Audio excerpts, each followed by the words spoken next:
Negeri Seribu Pulau.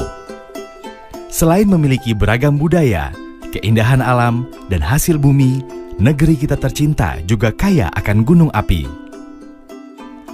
Gunung-gunung ini tersebar di sepanjang Pulau Sumatera, Jawa, Bali, Sumbawa, Lombok, Flores, Sulawesi, hingga Maluku. Rangkaian gunung api yang membentang di sepanjang tanah air ini dikenal dunia internasional sebagai Ring of Fire. Dengan total gunung berapi sebanyak 127 atau 13% dari jumlah gunung api aktif di dunia. Mengapa di negeri kita banyak terdapat gunung api? Ini karena Indonesia terletak pada pertemuan tiga lempeng tektonik besar, yaitu Eurasia, Indo-Australia, dan Pasifik. Setiap tahun, lempeng Indo-Australia dan Pasifik bergeser beberapa sentimeter. Pergerakan ini menyebabkan magma dapat naik dan membentuk kerucut-kerucut gunung api. Gunung api tersebut dapat mengakibatkan bencana. Contohnya peristiwa erupsi Gunung Tambora di Pulau Sumbawa, tepatnya di Kabupaten Bima, Nusa Tenggara Barat pada April 1815. Ini merupakan erupsi gunung api terdahsyat yang pernah melanda Indonesia. Selain menelan lebih dari 92.000 korban jiwa, erupsi gunung api ini juga mengakibatkan perubahan iklim. Erupsi yang tak kalah dahsyatnya terjadi pada Gunung Krakatau yang berada di Selat Sunda. Gunung yang meletus pada Agustus 1883 itu memicu gelombang tsunami dan mengakibatkan lebih dari 36.000 orang meninggal. Ini hanya 2 kasus erupsi gunung yang terjadi di Indonesia. Masih banyak contoh erupsi gunung api seperti Gunung Merapi, Gunung Kelut, dan Gunung Sinabung. Lalu apa sebenarnya yang membuat gunung api mengalami erupsi? Erupsi gunung ini terjadi karena magma yang tersimpan di kawah yang berada di dalam gunung api menyembur keluar akibat tekanan dan suhu yang tinggi. Dalam keadaan seperti ini, ada banyak bahaya yang bisa mengancam keselamatan penduduk di sekitarnya. Yang pertama adalah aliran piroklastik atau awan panas. Masyarakat lokal di kawasan Gunung Merapi sering menyebutnya sebagai wedus gembel. Awan panas yang berembus dari puncak gunung ke dataran rendah atau lembah ini memiliki kecepatan hingga ratusan kilometer per jam dengan jangkauan aliran mencapai puluhan kilometer. Suhu udara yang dihembuskan oleh awan panas dapat mencapai ratusan derajat Celcius. Kedua adalah leleran lava. Ini merupakan bahan vulkanik cair yang panasnya juga mencapai ratusan derajat Celcius. Tak pelak, semua yang dilaluinya akan hangus terbakar. Ketiga adalah jatuhan piroklastik berupa lontaran material vulkanik sampai hujan abu. Jika tidak diantisipasi, lontaran material vulkanik ini dapat mengakibatkan korban jiwa. Sementara itu, hujan abu dapat menimbulkan sakit mata dan infeksi saluran pernapasan, kerusakan lahan, dan mengubah cuaca. Bagi dunia penerbangan, hujan abu ini juga bisa merusak mesin pesawat yang berakibat pada tertundanya jadwal penerbangan. Keempat, saat erupsi, gunung api juga dapat mengeluarkan lahar erupsi. Ini terjadi pada gunung api yang mempunyai danau kawah. Lahar erupsi berupa air, lumpur, pasir, dan kerikil ini akan mengalir ke lereng hingga lembah gunung. Yang patut diwaspadai saat erupsi gunung api adalah gas vulkanik beracun. Pada umumnya, gas beracun yang dikeluarkan antara lain karbon monoksida atau CO, karbon dioksida atau CO2, hidrogen sianida atau HCN, hidrogen sulfida atau H2S, dan belerang dioksida alias SO2. Sedangkan bahaya tidak langsung dari erupsi gunung api adalah lahar hujan.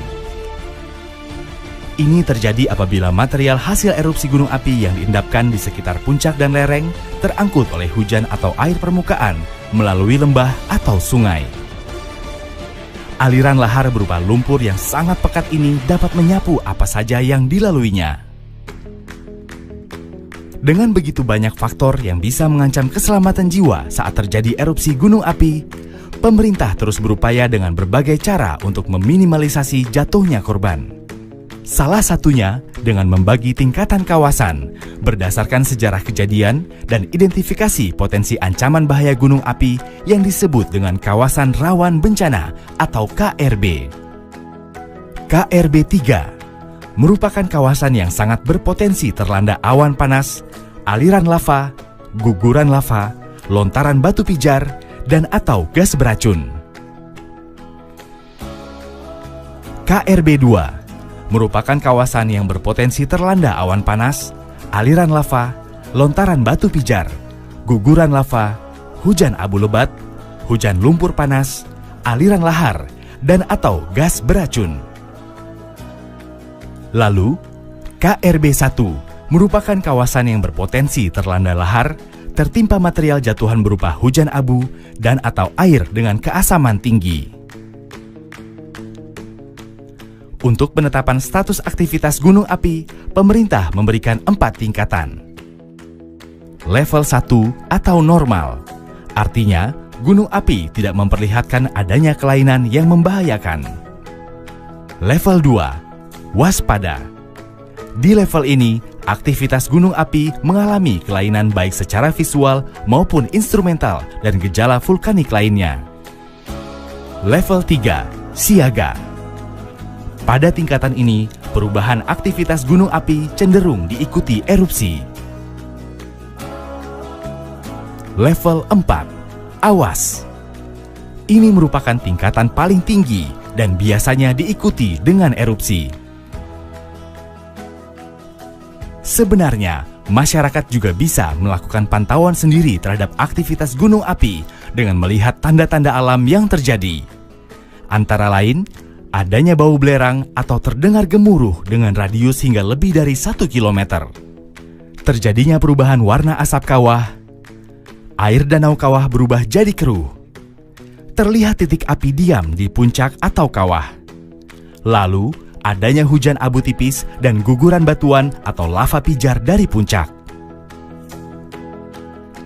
Jika tanda-tanda itu terlihat, langkah pertama yang harus dilakukan adalah tetap tenang dan tidak perlu panik.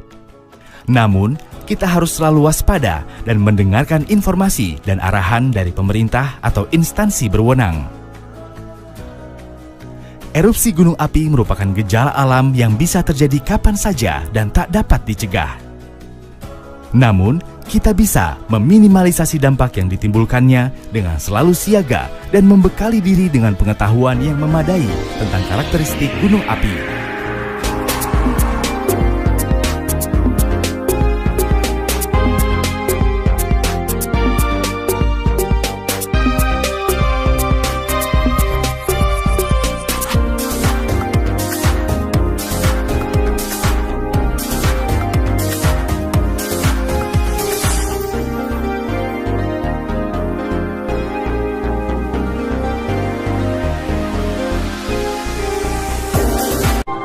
Planet Bumi menyimpan begitu banyak fenomena alam. Salah satunya adalah gunung api.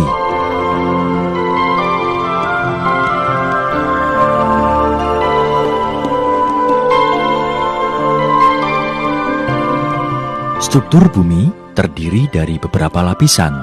Lapisan paling atas adalah lempeng tektonik yang terdiri dari beberapa potongan dan mempunyai bentuk tidak beraturan.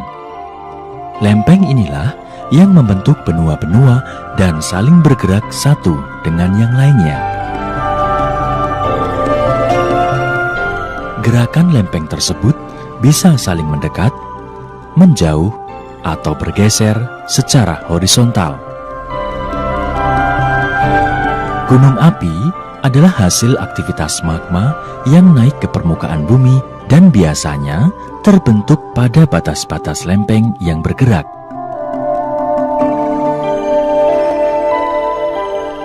Ada juga gunung api yang terbentuk di tengah lempeng benua akibat penerobosan magma yang disebut hotspot.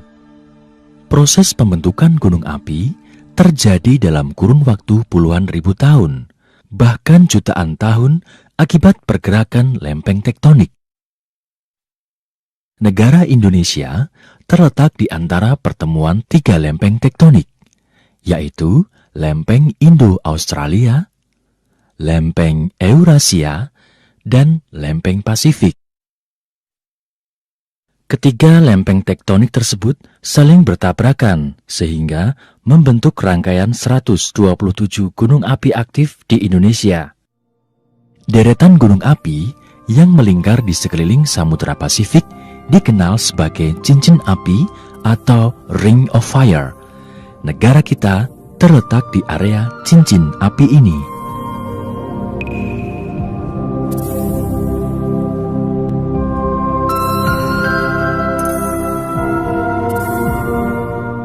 Berdasarkan struktur luar atau morfologinya, gunung api dapat dibagi atas 3 bentuk, yaitu: pertama adalah bentuk gunung api perisai.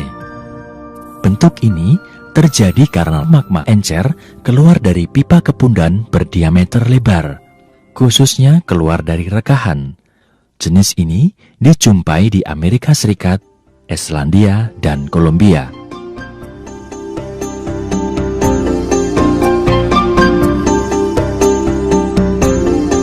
Kedua adalah bentuk gunung api kerucut.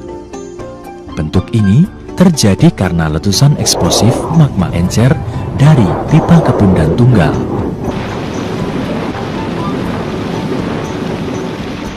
Ketiga, bentuk stratovolcano atau gunung api komposit. Terbentuk dari lava yang lebih kental dengan letusan eksplosif. Tubuh gunung api ini terbentuk berlapis dari endapan aliran dan jatuhan piroklastik serta aliran lava. Mayoritas gunung api di Indonesia adalah stratovolcano atau gunung api komposit.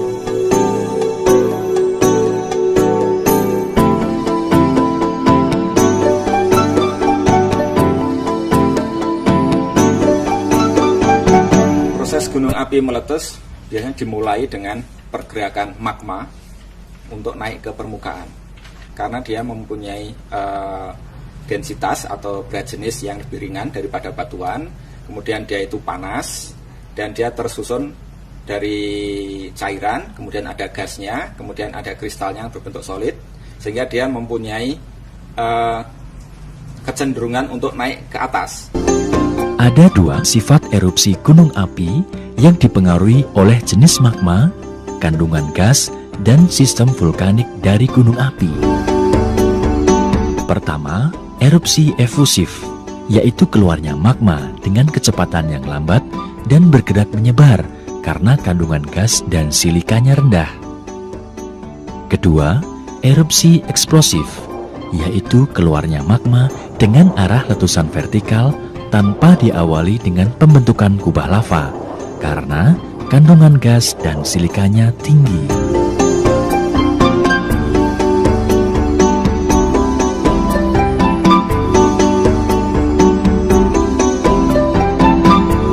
Secara garis besar, ada 5 tipe letusan gunung api berdasar karakter erupsinya, yaitu: pertama, tipe Hawaiian. Magma yang dikandung sangat encer dan tekanannya rendah, sehingga aliran lava keluar dari celah-celah sepanjang gunung api. Gunung api ini banyak ditemukan di Hawaii.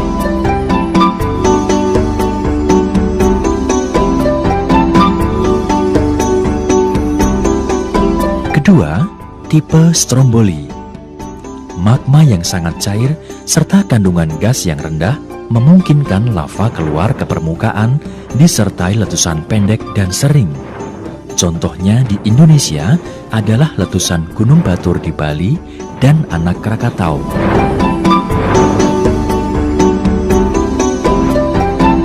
Ketiga, tipe vulkanian. Letusannya kecil hingga sedang, membentuk kolom letusan kurang dari 20 km dan berlangsung beberapa menit.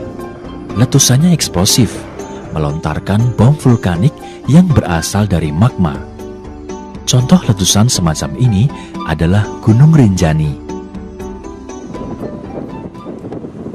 Keempat, tipe Surtsean. Sangat dramatis karena pengaruh interaksi air laut terhadap erupsinya dan melahirkan sebuah pulau baru. Walaupun magmanya basaltik, letusannya eksplosif karena tekanan uap air yang terjebak di dalamnya. Nama ini diambil dari Gunung Surtsey di Atlantik Utara yang meletus pada tahun 1967. Kelima, tipe Plinian. Letusannya mempunyai tekanan gas sangat kuat, membentuk kolom letusan vertikal dengan ketinggian mencapai 20 sampai 35 km. Magmanya asam dan sifatnya sangat kental. Letusan tipe ini bersifat merusak, bahkan bisa mempengaruhi iklim di bumi. Contohnya adalah Gunung Tambora dan Krakatau.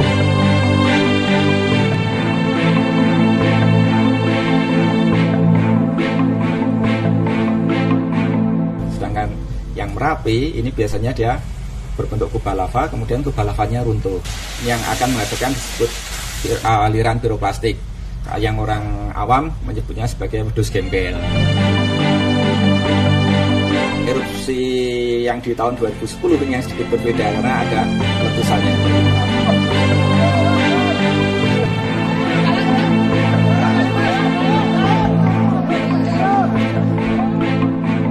Letusan tahun 30 itu karena terbentuk bukaan kawah ke arah barat selama 80 tahun, kira-kira 20 kali letusan sampai tahun 2001 itu dominan ke arah barat dan barat daya.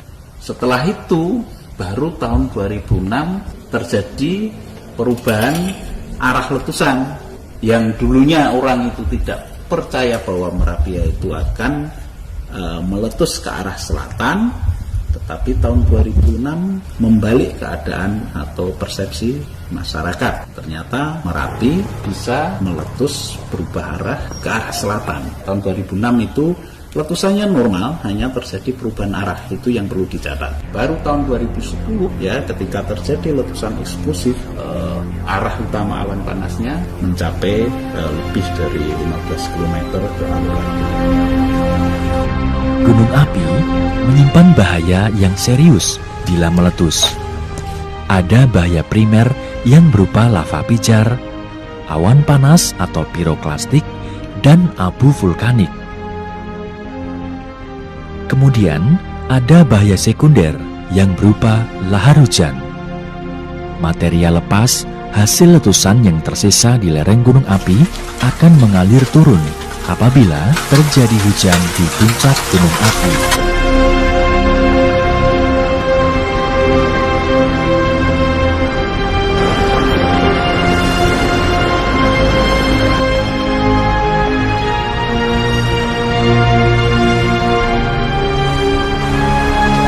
Berikutnya adalah bahaya tersier, yaitu rusaknya lingkungan, bahkan hingga matinya mata air yang ada di sekitar gunung api. Namun demikian, ada banyak manfaat yang dihasilkan oleh gunung api. Lapisan permukaan gunung api cepat menyerap air tanah, dan di bagian dalam terdapat lava yang kedap air yang berfungsi menyimpan air tanah dan mineral yang dibutuhkan bagi tumbuh suburnya berbagai macam tanaman.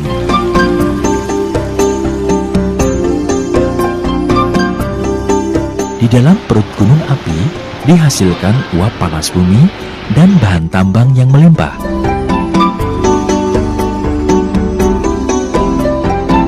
Kontur gunung api yang berundak-undak menampilkan pemandangan yang sangat indah dan udaranya sejuk. Oleh karena itu, pegunungan menawarkan potensi wisata yang cukup menjanjikan. Mengingat besarnya bahaya yang bisa timbul bila gunung api meletus, maka diperlukan langkah-langkah pengurangan risiko bencana.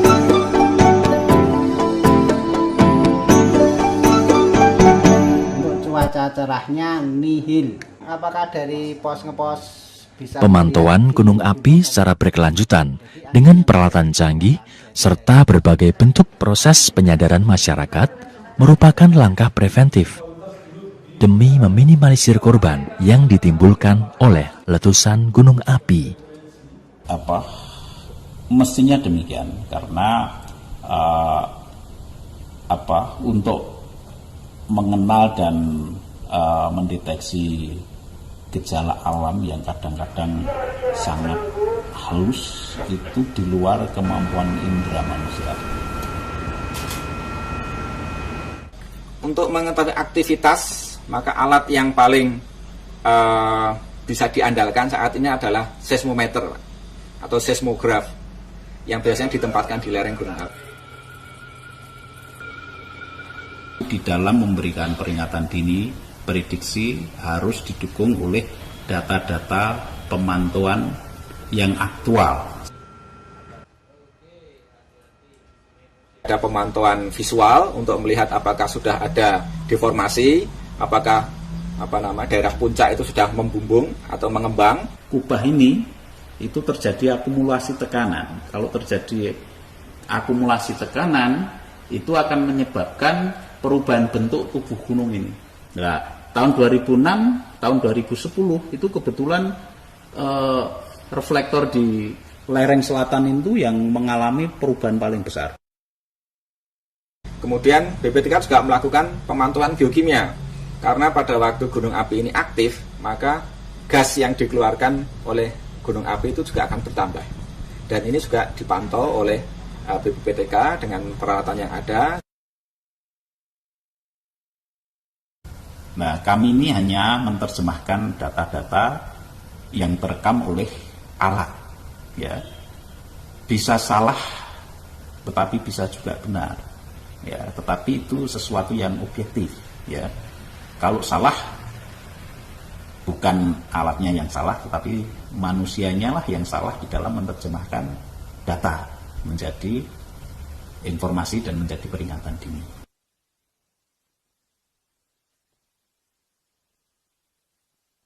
Pemahaman masyarakat terhadap fenomena alam harus berubah.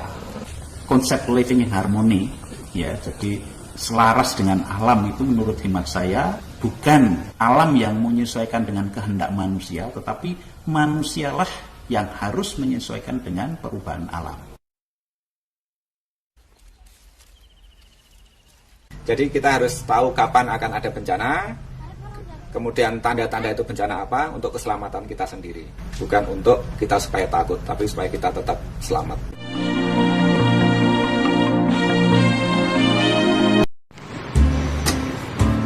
Oke, kembali lagi bersama channel Kenapa Sih? Kalian pasti pernah melihat atau membaca berita di berbagai media tentang gunung berapi yang meletus. Tentunya tidak semua dari kita mengerti bagaimana proses yang terjadi sehingga gunung berapi bisa meletus. Satu hal yang harus kita ketahui bahwa di dalam perut bumi ada lapisan magma yang disebut dengan dapur magma. Magma adalah batuan yang masih dalam bentuk cair yang terdiri dari larutan silika yang bersuhu tinggi. Suhu magma ini bisa mencapai 1000 derajat Celcius. Suhu yang sangat panas di dalam perut bumi tersebut akan membuat tekanan udara menjadi sangat besar, dan ketika tekanan di perut bumi sudah sangat besar, maka isi perut bumi tersebut akan dikeluarkan. Mengeluarkan magma dengan letusan gunung berapi adalah salah satu mekanisme alamiah bumi. Hal ini terjadi untuk menjaga keseimbangan perut bumi agar tetap sehat.